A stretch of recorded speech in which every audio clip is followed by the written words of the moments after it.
quel est l'apport de relations publiques dans cette dynamique-là, dans ce processus et dans ce continuum entre communication de risque et communication de risque, de crise. Avant de répondre à cette question, permettez-moi de rappeler deux définitions qui vont illustrer mon propos.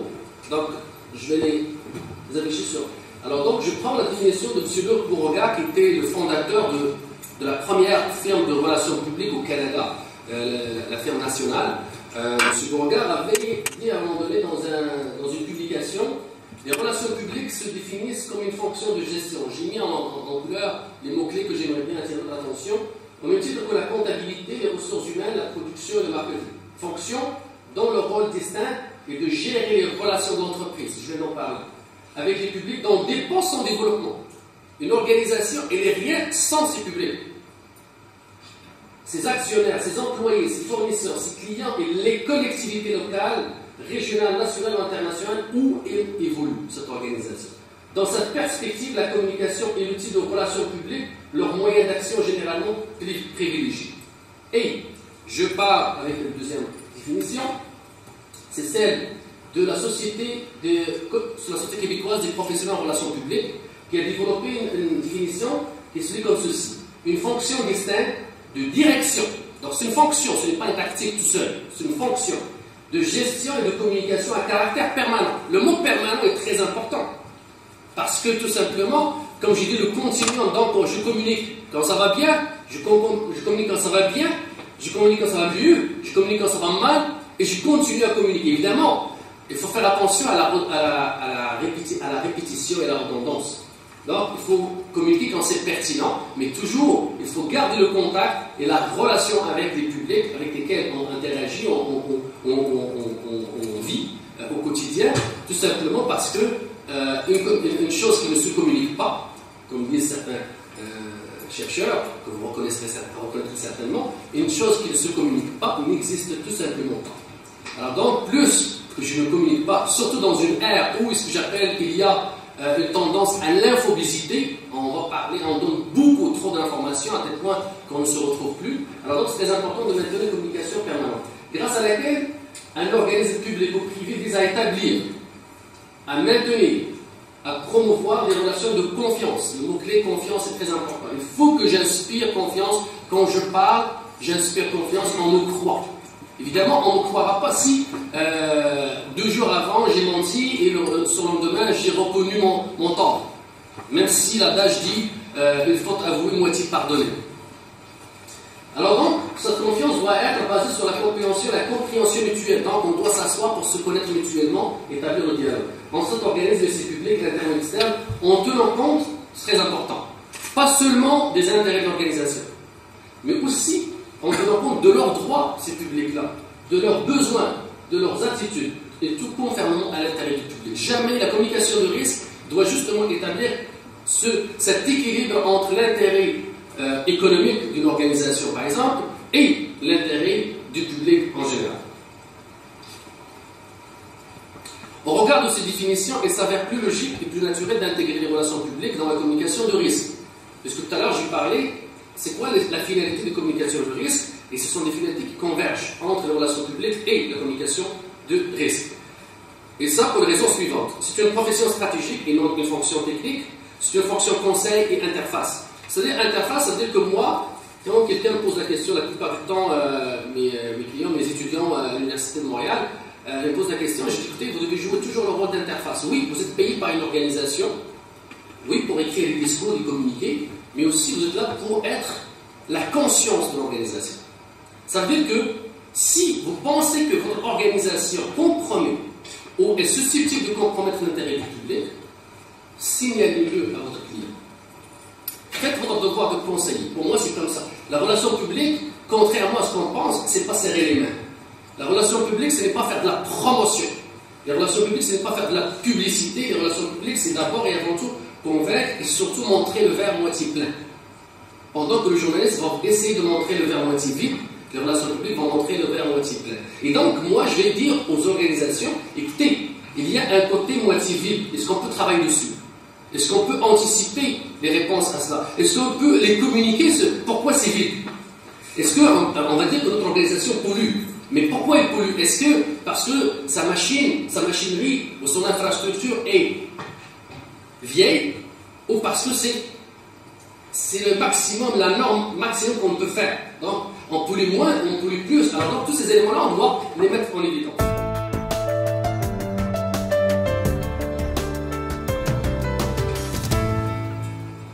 Donc, les relations publiques doivent en principe contribuer, si elles sont bien faites, établir des relations de confiance, instaurer un dialogue, des échanges et une communication asymétrique.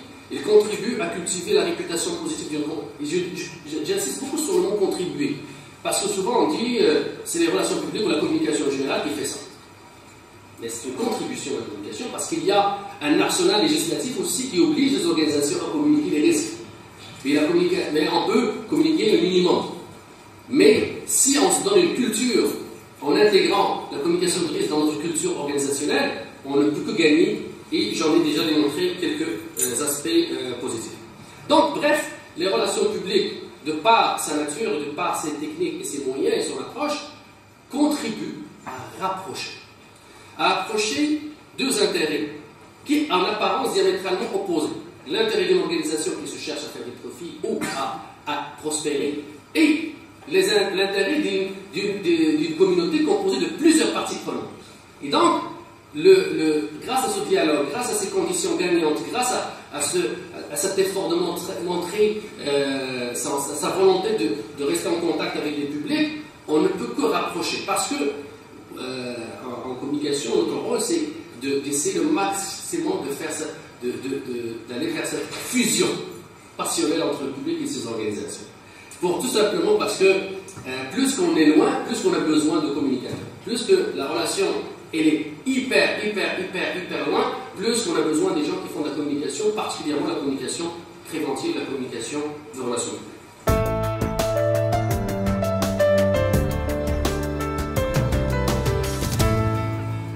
Dans cette bataille de communication permanente entre les organisations appelées à gérer les crises et l'opinion publique, les relations publiques jouent donc, à certaines conditions, un rôle fort important, un rôle de compréhension des enjeux et de rapprochement. Ils peuvent contribuer à créer les conditions gagnantes pour instaurer une relation de confiance, d'écoute, d'échange et de dialogue.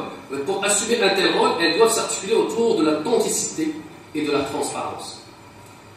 Toutefois, pour optimiser l'apport des relations publiques, parce qu'on a toujours un défi de convaincre nos organisations de ce rôle, plusieurs facteurs de conditions doivent impérativement être réunis. Première étape, ça veut dire qu'il faut que les communicateurs de relations publiques doivent être perçus par nos dirigeants, par la haute direction, comme une fonction stratégique, comme une fonction nécessaire et incontournable dans une organisation.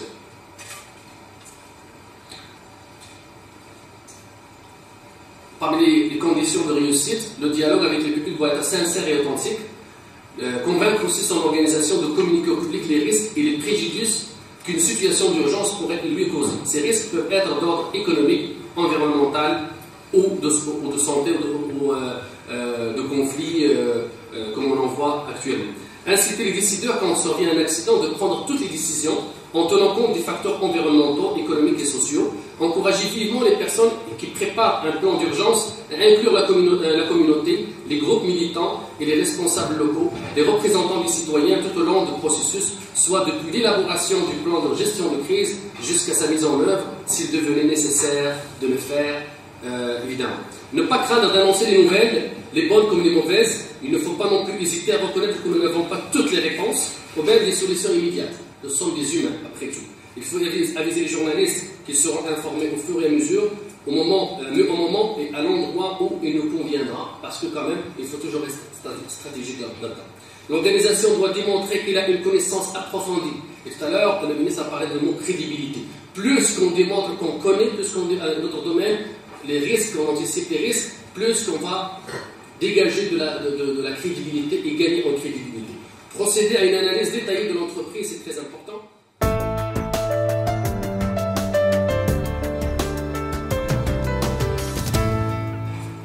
Alors donc, je vais aller directement à ma conclusion pour laisser la place à l'échange, je l'espère. En terminant, je dis ceci. Il y a des faits à communiquer, tout le temps dans une organisation. Il y a la nécessité de communiquer ces faits. au moment qu'on juge opportun, mais il faut les communiquer. Et il faut prendre les devants, parce que c'est très important, sinon les autres vont la prendre, cette place-là. Mais il y a un avantage, il y a l'intention de la bonne gestion. Parce qu'il faut dégager comme quoi nous sommes de bonne foi. Et c'est là où on parle de la question de la crédibilité. La communication de risque doit faire partie intégrante de la gestion financière, environnementale, politique, quelle que soit la mission qu'on a, de toute entreprise, notamment celle qui, de par leur mission ou le champ d'action, pourrait être confrontée à une situation d'urgence ou de crise. Mentionnons que la communication de risque n'est pas exclusive aux situations de crise ou d'urgence, elle est aussi un formidable outil de prévention auprès de la population. Plus celle-ci sera informée, plus elle sera vigilante et capable d'agir de façon efficace en cas d'urgence. La communication permet par ailleurs de dissiper les craintes excessives face à des risques faibles ou inexistants. L'exercice de communication n'est pas une activité que l'on fait une fois pour toutes, en se donnant bonne conscience. Elle doit plutôt s'agir d'un processus continuel, sous forme d'un dialogue qui sensibilisera au risque et à sa gestion, puis qui maintiendra la vigilance parmi toutes les personnes en cause. Ce processus permettra, en outre, à ceux qui pourraient être touchés par un éventuel accident d'acquérir les bons réflexes de protection, au lieu de paniquer pendant l'éclatement de la crise. La communication intégrée au processus même de la gestion garde vivante et actuelle l'information sur les mesures de sécurité. À défaut d'une communication claire, précise et continue, les raisons de la mise en place des mesures de sécurité peuvent, au fil des ans, se perdre dans l'oubli, comme ce fut le cas à Tchernobyl. Communiquer en amont a un effet d'entraînement et aide les gens à comprendre.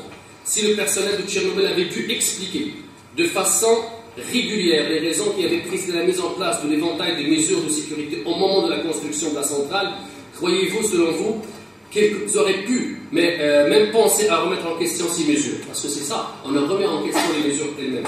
Si malgré le respect de toutes les mesures prises, l'accident survenait quand même, le meilleur indice d'une communication efficace serait d'entendre les membres de la communauté et l'opinion publique et les médias dire « Nous étions bien préparés, nous avons bien réagi, heureusement que nous étions bien informés. » Je conclue avec cela. J'espère que ça vous a intéressé. Ça suscite quelques questions chez vous. Je me rends disponible. Merci.